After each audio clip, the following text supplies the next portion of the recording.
এদেরকে নিজেই fact finding টিমের মাধ্যমে সহযোগিতা করে সকলকে চিহ্নিত করে আইনের আওতায় নিয়ে আসবে।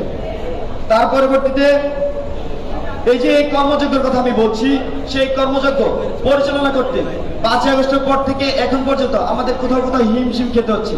তার অন্যতম কারণ সত্যিকার অর্থে আমাদের যে মুভমেন্ট হয়েছিল, মুভমেন্টে এত স্বতঃস্ফূর্ত অংশগ্রহণ ছিল, যার কারণে আমরা আসলে সবাইকে অতটা সুসংগঠিত করতে পারিনি। তারই লক্ষ্যে আমরা কিন্তু ইতিমধ্যে একটি টিম গঠন করেছিলাম, যে টিমের অন্যতম কাজ ছিল যে সারা দেশকে সুসংগঠিত করা।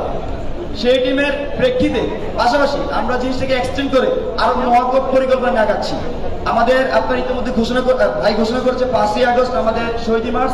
তার পরবর্তীতে 6ই আগস্ট থেকে আমরা